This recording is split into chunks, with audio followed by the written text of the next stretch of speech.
ಗುರುರ್ಬ್ರಹ್ಮ ಗುರುರ್ವಿಷ್ಣು ಗುರುರ್ದೇವೋ ಮಹೇಶ್ವರ ಗುರುರ್ ಸಾಕ್ಷಾತ್ ಪರಬ್ರಹ್ಮ ತಸ್ಮೈ ಶ್ರೀ ಗುರವೇ ನಮಃ.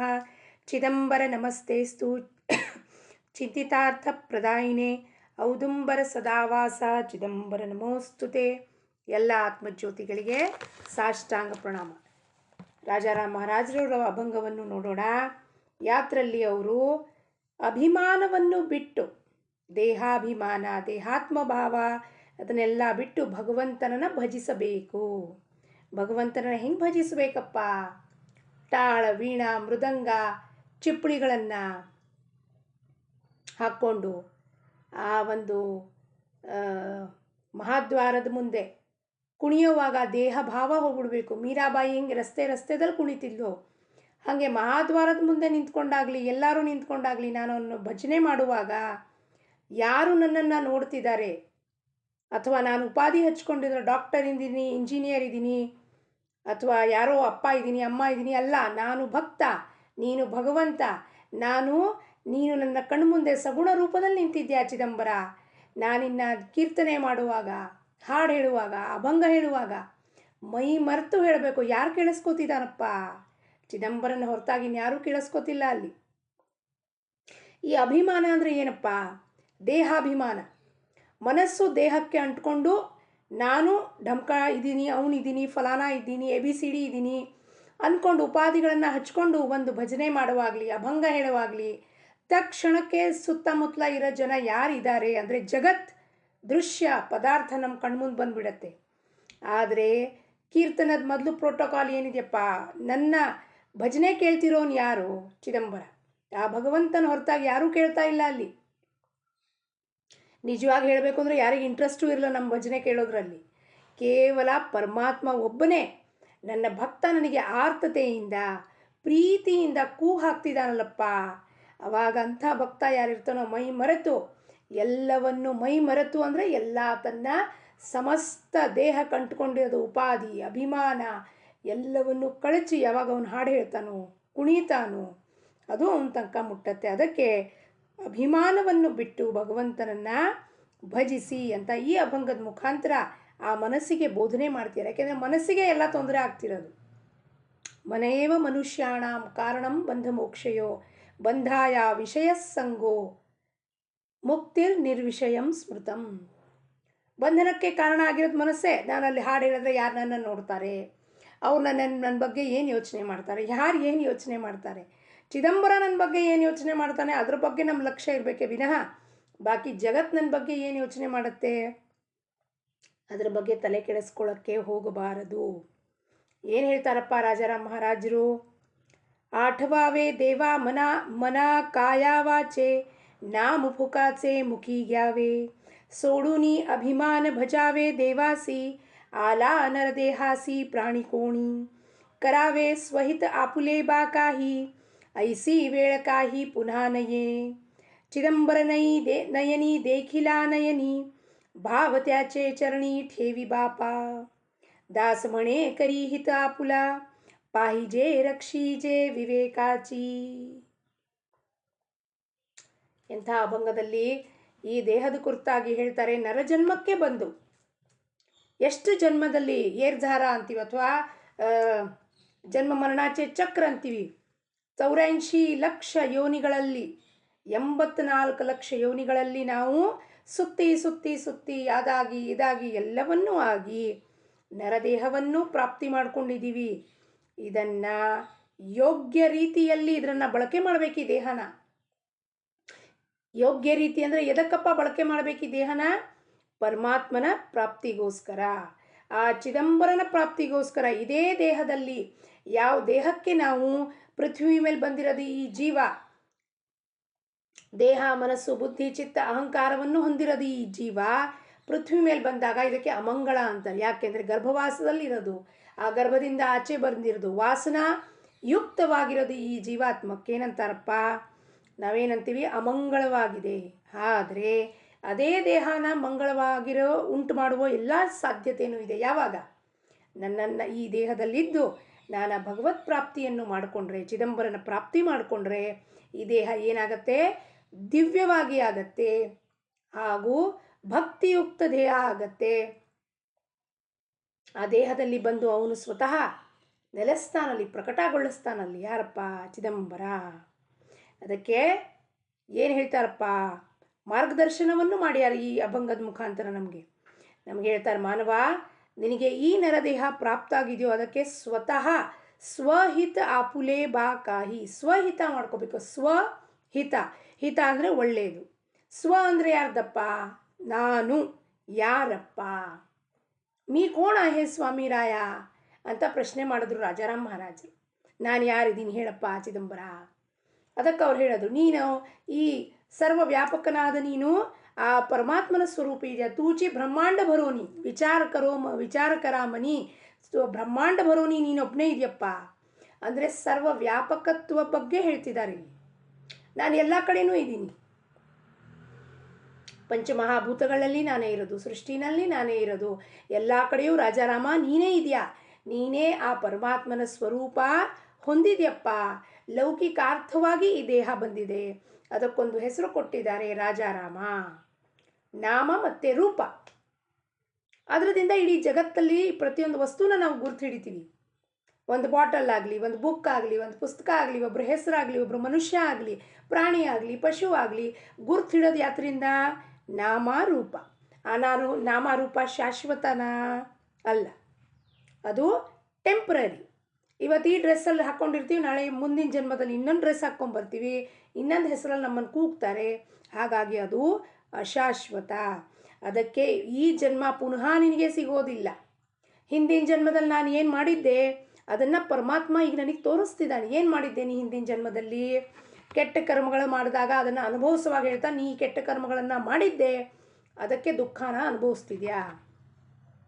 ಒಳ್ಳೆ ಕರ್ಮಗಳನ್ನು ಮಾಡಿ ನನ್ನ ಸಾಧನಾ ಮಾರ್ಗದಲ್ಲಿ ನಾನಿದ್ದರೆ, ಪರಮಾರ್ಥಕ್ಕೆ ಬಂದಿದ್ದರೆ ತೋರಿಸ್ತಾನೆ, ನೀ ಸಾಧನ ಮಾಡಿ ಏನು ಗಳಿಸಿದ್ಯಪ್ಪ ಅದನ್ನು ಮುಂದುವರಿಸ್ಕೊಂಡು ಹೋಗು. ನಿನ್ನ ಪ್ರಯತ್ನನ, ಸಾಧನೆನ ಮುಂದುವರಿಸ್ಕೊಂಡು ಹೋಗಪ್ಪ.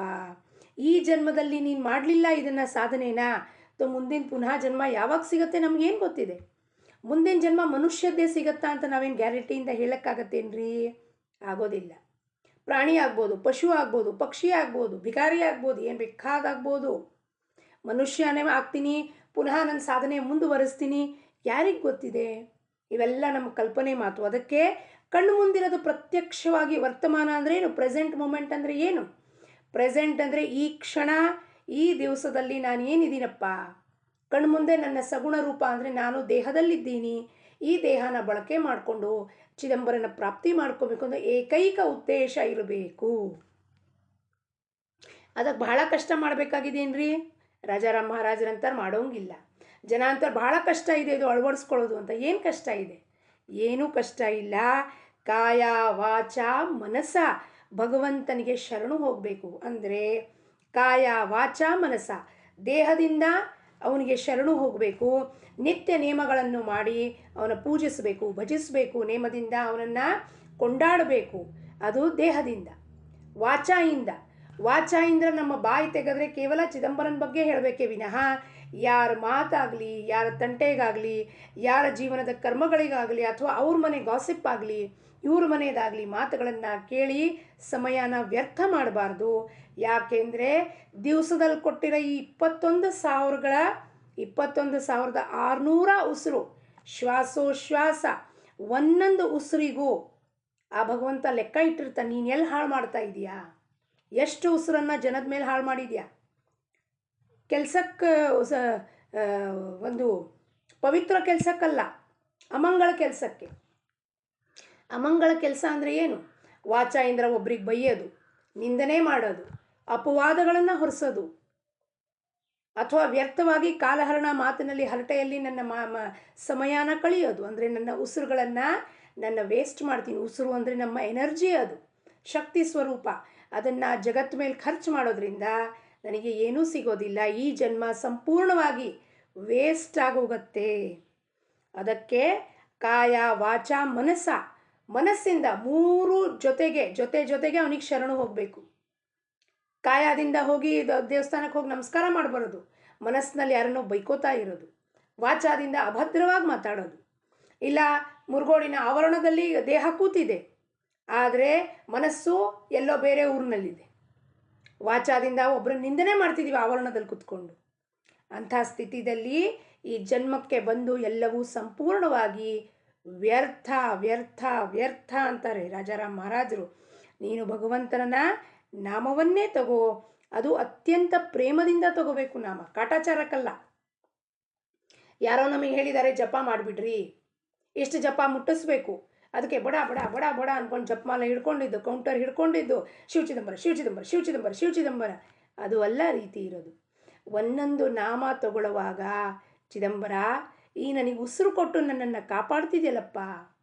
ಎಷ್ಟು ಜನ ಇಂದಿನ 10 ಸೆಪ್ಟೆಂಬರ್ ದಿನ ವಿಚಾರ ಮಾಡಿರಿ, ಎಷ್ಟು ಜನ ಪ್ರಪಂಚದಿಂದ ಎಕ್ಸಿಟ್ ಆಗಿರ್ತಾರೆ. ಆದರೆ ಪರಮಾತ್ಮ ನಮ್ಮನ್ನಿಟ್ಟು ಕಾಪಾಡಿ ಸಂರಕ್ಷಿಸಿ ಶುಶ್ರೂಷೆಯ ಮಾಡಿ ನಮಗೆ ಊಟ ತಿಂಡಿ ದೊರಕಿಸ್ಕೊಟ್ಟು ನಮ್ಮನ್ನು ಕಾಪಾಡ್ತಿದ್ದಾನಲ್ಲ, ಇದಕ್ಕಿಂತ ದೊಡ್ಡ ಚಮತ್ಕಾರ ಮಿರಾಕಲ್ ಏನಾದ್ರು ಬೇಕಾ ನಮಗೆ? ನಾವೇನು ಅನ್ಕೋತೀವಿ ಜೀವನದಲ್ಲಿ, ನಮ್ಮ ಜೀವನದಲ್ಲಿ ಒಂದು ಮರ್ಸಿಡೀಸ್ ತೊಗೊಂಡ್ಬಿಟ್ರೆ, ಒಂದು ಗಾಡಿ ತೊಗೊಂಡ್ಬಿಟ್ರೆ, ಒಂದು 4 ಎಕರೆ ಗದ್ದೆ ಮಾಡ್ಕೊಂಡ್ಬಿಟ್ರೆ, ಹೊಲ ಮಾಡ್ಕೊಂಡ್ಬಿಟ್ರೆ ನಮಗೆ ಮಿರಾಕಲ್ ಚಮತ್ಕಾರ ಆಗೋಯ್ತು, ಸ್ವಾಮಿ ಮಾಡಿಕೊಟ್ಬಿಟ್ಟ. ಆದರೆ ಉಸಿರು ಎಷ್ಟು ಲಕ್ಷಾಂತರ ಜನ ಇವತ್ತು ಹೋಗ್ತಿದ್ದಾರೆ.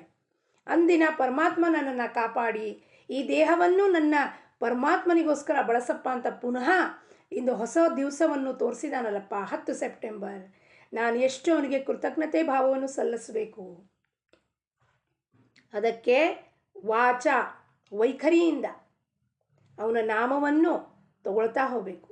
ವೈಖರಿಯಿಂದ ಚಿದಂಬರ ಚಿದಂಬರ ಚಿದಂಬರ ಚಿದಂಬರ ಚಿದಂಬರ ಪ್ರಾಕ್ಟೀಸ್ ಮಾಡ್ತಾ ಹೋದರೆ ಅದು ಸೂಕ್ಷ್ಮ ಶರೀರದಲ್ಲಿ ಅಂಟ್ಕೊಳ್ತಾ ಹೋಗುತ್ತೆ. ನಾವು ಮಲ್ಕೊಂಡಿದ್ದಾಗೂ ಕೂಡ ಚಿದಂಬರ ಚಿದಂಬರ ಅಂತ ನಾಮ ಒಮ್ಮೊಮ್ಮೆ ನಮಗೆ ಕೇಳಿಸುತ್ತೆ. ಆ ನಾಮವನ್ನು ಹೆಂಗೆ ತಗೋಬೇಕಪ್ಪ? ಝಪಾಟ್ಯಾನೆ ಘ್ಯಾ ಅಂತಾರೆ. ಝಪಾಟ್ಯಾನೆ ಅಂದರೆ ಬಿಡುವಿಲ್ಲದೆ ಅಡುಗೆ ಮಾಡುವಾಗ, ಕೂತಾಗ, ನಿಂತಾಗ, ಹೋಗುವಾಗ, ಬರುವಾಗ, ಬಸ್ಸಲ್ಲಿ ಕೂತಾಗ, ಟ್ರೈನಲ್ಲಿ ಕೂತಾಗ, ಎಲ್ಲೋ ಹೋಗ್ತಾ ಇದ್ದೀವಿ, ಮಾಡ್ತಾ ಹೋಗಿ ಚಿದಂಬರ ಚಿದಂಬರ ಚಿದಂಬರ ಚಿದಂಬರ ಚಿದಂಬರ. ಆ ನಾಮನೇ ನಮಗೆಲ್ಲವನ್ನೂ ತಿಳಿಸ್ಕೊಡುತ್ತೆ. ನಾಮನೇ ಭಕ್ತಿ ಹೆಂಗೆ ಮಾಡಬೇಕು, ನಾಮನೇ ಜ್ಞಾನ, ನಾಮನೇ ವೈರಾಗ್ಯ, ಎಲ್ಲವನ್ನೂ ತಿಳಿಸ್ಕೊಡೋ ಸಾಮರ್ಥ್ಯ ಒಂದು ನಾಮದಲ್ಲಿದೆ. ನಾಮದ ಹೊರತಾಗಿ ಯಾತ್ರಲ್ಲೂ ಇಲ್ಲ. ಇದಕ್ಕೋಸ್ಕರ ನಮಗೆ ಬಹಳ ಕಷ್ಟಪಟ್ಟು ಕಮರ್ ಕಸ್ಕೆ ಬಾಂಧಲೋ ಹಾಗೇನೂ ಮಾಡೋಂಗಿಲ್ಲ. ಬಹಳ ಸೋಪ, ಸುಲಭ, ಸಹಜ ಹಾಗೂ ಫುಕಾಚೆ ಅಂತ ಹೇಳ್ತಾರೆ. ನಾಮ ಫುಕಾಚೆ, ಫುಕಟ್, ಫ್ರೀ. ಏನಾರು ಒಂದು ತೊಗೊಂಡ್ರೆ ಬೈ 1 get 1 ಫ್ರೀ ಅಂತ ಇರುತ್ತೆ. ಇಲ್ಲ, ಅದೂ ಇಲ್ಲ. Free free free. ನಾವೇನು ಮಾಡಬೇಕಾಗಿದೆ? ಅದಕ್ಕೆ ಫುಕಾಚೆ ನಾಮ ತೊಗೊಳಕ್ಕೆ ಏನು ಕಷ್ಟಪಡಬೇಕಾಗಿದೆ? ತೀರ್ಥಾಟನೆಗೆ ಹೋದರೆ ದುಡ್ಡು ಖರ್ಚಾಗತ್ತೆ, ಹೋಟ್ಲಲ್ಲಿ ಇರಬೇಕಾಗತ್ತೆ, ಆಶ್ರಮದಲ್ಲಿ ಮತ್ತು ಅಲ್ಲಿ ದಾನ ಮಾಡೋರ್ಬೇಕಾಗತ್ತೆ, ಎಲ್ಲ ಕೆಲಸಗಳಲ್ಲೂ ದುಡ್ಡು ಖರ್ಚು, ದೇಹದಂಡನೆ ಆಗತ್ತೆ. ಇಲ್ಲೇನಿದೆ? ಮನೆಯಲ್ಲಿ ಏಕಾಂತದಲ್ಲಿ ಕೂತ್ಕೊಂಡು ಸಂಪೂರ್ಣವಾಗಿ ನನ್ನನ್ನು ನಾನು ನಾಮದಲ್ಲಿ ತೊಡಗಿಸ್ಕೊಳ್ಳೋಕ್ಕೆ ಏನಪ್ಪ ಅಭ್ಯಂತರ? ಏನು ಕಷ್ಟ? ಕಠಿಣ ಇದೆ ಭಾಳ ಅಂತ ಹೇಳ್ತಾರೆ ಜನ. ಭಾಳ ಕಠಿಣ ಇದೆ. ನಮಗೆ ಫ್ರೀ ಕೊಟ್ಟಿದ್ರು ನಿಜವಾಗಿಯೂ ಬೆಲೆ ಇರೋದಿಲ್ಲ. ಅದೇ 5-10 ಸಾವಿರ ಕೊಟ್ಟು ಅಲ್ಲಿಗೆ ಹೋಗಿ ಯಾವುದೋ ಕ್ಲಾಸಲ್ಲಿ ಯೋಗ ಹೇಳ್ಕೊಡ್ತಾರೆ, ಮೆಡಿಟೇಷನ್ ಹೇಳ್ಕೊಡ್ತಾರೆ ಅಂದರೆ ದುಡ್ಡು ಕೊಟ್ಟಿದ್ದಾಗ ನಮಗೆ ಅದರ ಬೆಲೆ ಇರುತ್ತೆ. ಇದು ನಾಮ ಫುಕಟ್ ಕೊಟ್ಟುಬಿಟ್ಟಿಯಾನ ಪರಮಾತ್ಮ, ಅದಕ್ಕೆ ಅವನ ಬಗ್ಗೆ ನಮಗೆ ಬೆಲೆ ಇಲ್ಲ. ನಾಮ ತೊಗೊಂಡ್ರೇನು ಬಿಟ್ಟರೆ ನಾವು ನಮ್ಮನ್ನು ನೋಡ್ಕೋತಾನೆ. ಆದರೆ ಈ ಮಾನವ ಜನ್ಮ ಬಂದಿದ್ದಕ್ಕೂ ವ್ಯರ್ಥ ಆಗೋಗುತ್ತೆ ಅವನ ನಾಮ ತೊಗೊಳ್ದಲೇ ಬದುಕಿದ್ರೆ. ಮತ್ತೆ ವಾಪಸ್ ಅದೇ ಕೊಚ್ಚೆದಲ್ಲಿ, ಪ್ರಪಂಚದ ಕೊಚ್ಚೆದಲ್ಲೇ ನಾವು ಬರಬೇಕಾಗತ್ತೆ, ಅದೇ ಕೊಚ್ಚೆದಲ್ಲಿ ಹೊರಡಾಡಬೇಕಾಗತ್ತೆ. ನಾಯಿಗೆ ಒಂದು ಬೋನನ್ನು ತನ್ನ ಬಾಯಲ್ಲಿ ಇಟ್ಕೊಂಡು ಅಗಿತಾ ಇರುತ್ತಂತೆ. ಅದರದ್ದೇ ಬಾಯಿಂದ ಅದನ್ನು ಕಚ್ಚಿ ಕಚ್ಚಿ ಕಚ್ಚಿ ಅದರದ್ದು ಬಾಯಿಂದ ಹಲ್ಲಲ್ಲಿ ಸಿಕ್ಕಾಕೊಂಡು ರಕ್ತ ಬರ್ತಿರುತ್ತಂತೆ. ನಾಯಿ ಅದನ್ನು ರಕ್ತವನ್ನು ಬಹಳ ಆನಂದದಿಂದ ನೆಕ್ತಾ ಇರುತ್ತಂತೆ. ಯಾಕಪ್ಪ ಅಂದರೆ ಆ ಬೋನಿಂದ ಬರ್ತಾ ಇದೆ ಅಂದ್ಕೊಂಡು ಭ್ರಮೆಯಲ್ಲಿ. ಹಾಗೆ ನಾವು ಕೂಡ ನರಜನ್ಮಕ್ಕೆ ಬಂದು ಆ ಚಿದಂಬರನ ಪ್ರಾಪ್ತಿ ಮಾಡಿಕೊಳ್ಳಿಲ್ಲ ಅಂದರೆ ಈ ಜನ್ಮ ನಮ್ಮದು ವ್ಯರ್ಥ ಅಂತ ಹೇಳ್ತಾರೆ. ಬಹಳ ಸುಲಭವಾಗಿದೆ ನಾಮ. ಅದನ್ನು ಪ್ರಾಪ್ತಿ ಏನಾಗುತ್ತೋ ಅದರಿಂದ ನಿಜ ಸುಖ, ನಿಜಾನಂದ, ಅದು ಅವಿನಾಶಿ. ಅದಕ್ಕೆ ಯಾವ ರೊಕ್ಕನೂ ಕೊಡೋಂಗಿಲ್ಲ ನಾವು. ಅವಿನಾಶಿ ಸುಖ ಕೊಟ್ಟುಬಿಡ್ತಾನೆ ಸದ್ಗುರು ನಮಗೆ. ಅವನ ನಾಮದಲ್ಲಿ ನಾವು ಇದ್ದರೆ, ಅವನ ನಾಮದಲ್ಲೇ ಬಿದ್ದಿದ್ರೆ ನಾವು ಅವಿನಾಶಿ ಸುಖವನ್ನು ದೊರಕಿಸ್ಕೊಡ್ತಾನೆ. ಈ ನಾಮನೇ ನಮ್ಮ ರಕ್ಷಣೆ ಮಾಡೋದು. ಅದ್ರ ಬದಲಾಗಿ ಏನು ಮಾಡ್ತಾನೆ? ನಾಮ ತಗೊಳ್ತಾ ತಗೊಳ್ತಾ ತಗೊಳ್ತಾ ನಮ್ಮಲ್ಲಿರುವ ಬುದ್ಧಿನಲ್ಲಿರುವ ವಿವೇಕವನ್ನು ಜಾಗೃತ ಮಾಡ್ತಾನೆ. ಸಾರ ಅಸಾರ ವಿಚಾರ, ನಿತ್ಯ ಅನಿತ್ಯ ವಿನಾಶ ಅವಿನಾಶ ಇವೆಲ್ಲವೂ ನಮಗೆ ತಿಳಿಸ್ಕೊಡ್ತಾನ ಪರಮಾತ್ಮ. ಆವಾಗ ನಮಗೆ ದೃಶ್ಯ ಜಗತ್ತೇನು, ನಾನ್ಯಾರು, ಪರಮಾತ್ಮ ಯಾರು, ಅವನ ಸ್ವರೂಪವನ್ನೇ ಹೊಂದಿರುವ ಈ ಜೀವಾತ್ಮ ಭ್ರಮೆದಲ್ಲಿ ಬದುಕ್ತಾ ಇದೆಯಲ್ಲಪ್ಪ ಅಂತ ಭ್ರಮೆ ಹೋಗಲಾಡಿಸಿ ಪರಮಾತ್ಮ ನಮಗೆ ನಿಜ ಸುಖ, ಆನಂದ, ಶಾಶ್ವತ ನೆಮ್ಮದಿಯನ್ನು ಕೊಡ್ತಾನೆ. ಅದಕ್ಕೆ ಏನು ಮಾಡಬೇಕಪ್ಪ ನಾವು? दासमणे करीही तापुला पाहिजे रक्षीचे विवेकाची भाव त्याचे चरणी ठेवी ಬಾಪ. ಶ್ರೀ ಗುರು ಚರಣದಲ್ಲಿ ಅವರ ಚರಣವನ್ನು ಹಿಡ್ಕೊಂಡು ನಮ್ಮ ಮಸ್ತಕವನ್ನು ಅವ್ರ ಪಾದಕ್ಕೆ ಹಚ್ಚಿ, ನಮ್ಮ ಮಸ್ತಕ ಹಚ್ಚೋದು ಅಂದರೆ ನಮ್ಮ ಮಸ್ತಕವನ್ನು ಅವ್ರ ಪಾದಕ್ಕೆ ಹಚ್ಚೋದು, ನಮ್ಮ ಹಣೆಯನ್ನು ಅವ್ರ ಪಾದಕ್ಕೆ ಹಚ್ಚೋದು ಅಂದರೆ ನಮ್ಮ ಅಭಿಮಾನವನ್ನು ಅವರ ಚರಣಕ್ಕೆ ಸಮರ್ಪಣೆ ಮಾಡಬೇಕು. ಅಂದರೆ ಏನಪ್ಪ? ಗುರು ಮಾಡಿಕೊಂಡ್ರೆ ಅವನ ಹತ್ರ ಯಾವ ಥರವಾದ ಪ್ರಶ್ನೆ ಮಾಡಬಾರ್ದು. ಪಾರಮಾರ್ಥಿಕ ಸಂಬಂಧ ಆಗಿ ನಾನು ಯಾರು, ನನ್ನ ಸ್ಥಿತಿ ಏನು, ನಾನು ಎಲ್ಲಿದ್ದೀನಿ, ನಾನು ಹೆಂಗೆ ಮಾಡಬೇಕು, ಈ ಕುರಿತಾಗಿ ಪ್ರಶ್ನೆ ಮಾಡೋದು ಬಿಟ್ಟು ಇನ್ನು ಅಸಂಬದ್ಧವಾದ ಪ್ರಶ್ನೆಗಳು, ಪ್ರಾಪಂಚಿಕ ಸಮಸ್ಯೆ ಪ್ರಶ್ನೆಗಳು, ಅಥವಾ ನನಗೆ ಇದು ಬೇಕು ಅದು ಬೇಕು ಅನ್ನೋದು ಕೇಳೋದು, ಅಥವಾ ನನಗೇ ಯಾಕೆ ಹಿಂಗೆ ಹೇಳಿದ್ರಿ ಅಂತ ಗುರು ಪ್ರತಿಯೊಬ್ಬ ಶಿಷ್ಯನಿಗೂ ಅವನವನ ಅಧಿಕಾರದ ಪ್ರತಿಯಾಗಿ ಸಾಧನೆ ಕೊಟ್ಟಿರ್ತಾನೆ. ಸಾಧನಾದಲ್ಲಿ ಪ್ರಗತಿಯಾಗೋ ಎಲ್ಲ ಶಕ್ತಿನೂ ಧಾರೆ ಎರೆದಿರ್ತಾನೆ. ಆದರೆ ನಮಗೇನಪ್ಪ, ದೃಶ್ಯ ಜಗತ್ತಿನಲ್ಲಿ ಬೇರೆಯವ್ರಿಗೆ ಏನು ಕೊಟ್ಟಿಯಾನ ಗುರು, ನನಗೆ ಯಾಕೆ ಕೊಡಲಿಲ್ಲ? ನಮ್ಮ ಕೆಪಾಸಿಟಿನೇ ಇಲ್ಲಾಂದರೆ ಗುರು ಹೆಂಗೆ ಕೊಡ್ತಾನೆ? ಅದಕ್ಕೆ ಕಪ್ಪನ್ನು ಖಾಲಿ ಮಾಡ್ಕೊಂಡು ಹೋದರೆ ಅದರಲ್ಲಿ ಚಾಯ್ ಕಾಫಿ ತುಂಬಲಿಕ್ಕೆ ಸಾಧ್ಯ. ಕಪ್ಪು ಅಂದರೆ ನಮ್ದು ಏನಪ್ಪ, ಈ ಅಹಂಕಾರವನ್ನು ಸಂಪೂರ್ಣ ತುಂಬ್ಕೊಂಡು ಗುರು ಹತ್ರ ಹೋದರೆ, ಇದು ನೀನು ಆಲ್ರೆಡಿ ತುಂಬಿಟ್ಟಿದ್ದೀಯಪ್ಪ, ಎಲ್ಲಿ ನಾನು ತುಂಬಲಿ, ನನ್ನ ಜಾಗನೇ ಇಲ್ಲಿಲ್ಲ ಅಂತ ಹೇಳ್ತಾನೆ. ಅದಕ್ಕೆ ಕಪ್ಪನ್ನು ಖಾಲಿ ಮಾಡೋದು ಅಂದರೆ ಅವನು ಒಮ್ಮೆ ಅವನ ಪಾದ ಕಣೆ ಹಚ್ಚದ್ವಾ, ಅದು ಯಾವ ಥರವಾದ ಕ್ವಶನ್ ಆನ್ಸರ್ ಸೆಷನ್ಸೇ ಇರಬಾರ್ದು. ಗುರು ಹೇಳಬೇಕು, ಇದನ್ನು ಮಾಡು, ಇದನ್ನು ನಾನು ಏನಕ್ಕೆ ಹೇಳ್ತಾ ಇದ್ದೀನಿ ಅಂತ ಹೇಳ್ತಾನೆ. ಅದರ ಹೊರತಾಗಿ ಯಾವ ಪ್ರಶ್ನೆಗಳಿಗೂ ಅವನಿಗೆ ಕೇಳಬಾರದು. ಆವಾಗ ನಮ್ಮ ನಿಜ ಹಿತ, ನಮ್ಮ ಸ್ವಹಿತ, ನಮ್ಮ ನಿಜ ಪ್ರಯೋಜನ ಏನಿದೆ ಈ ಪೃಥ್ವಿಗೆ ಬಂದಿದ್ದನ್ನು ನಾವು ಅರಿತುಕೊಳ್ಳಿಕ್ಕೆ ಸಾಧ್ಯತೆ ಆಗತ್ತೆ. ಏನಿದೆಯೋ ಆ ಸ್ಥಿತಿಯಲ್ಲಿ ಗುರು ಏನು ಹೇಳ್ತಾನೋ ಅದನ್ನು ಒಪ್ಕೊಂಡು ಬದುಕೋದು ನನ್ನ ನಿಜ ಸುಖಕ್ಕೆ ಏನಾಗತ್ತಪ್ಪ, doors of divinity will be open to you. ಅದಕ್ಕೆ ಸಮರ್ಪಣಾ ಭಾವ ಸಂಪೂರ್ಣವಾಗಿ ನನ್ನನ್ನು ನಾನು ಸಮರ್ಪಣೆ ಮಾಡ್ಕೋಬೇಕು ಅಂತ ರಾಜಾರಾಮ್ ಮಹಾರಾಜರು ಈ ಅಭಂಗದ ಮುಖಾಂತರ ನಮಗೆ ಬೋಧನೆ ಮಾಡ್ತಿದ್ದಾರೆ. ನಾವೆಲ್ಲರೂ ಸೇರಿ ಇದೇ ಜನ್ಮದಲ್ಲಿ ಅವರ ಪಾದಕ್ಕೆ, ಸ್ವಾಮಿ ಪಾದಕ್ಕೆ ನಮ್ಮನ್ನು ನಾವು ಸಮರ್ಪಣೆ ಮಾಡಿಕೊಂಡು ಸದಾ ಅವನಲ್ಲಿ ಲೀನ ಆಗಿ ನಾಮವನ್ನು ತಗೊಳ್ತಾ ನಮ್ಮ ಜೀವನವನ್ನು ಧನ್ಯ ಮಾಡಿಕೊಳ್ಳೋಣ ಅಂತ ಹೇಳುತ್ತಾ, ಲೋಕ ಸಮಸ್ತ ಸುಖಿನೋ ಭವಂತು. ಜೈ ಚಿದಂಬರ.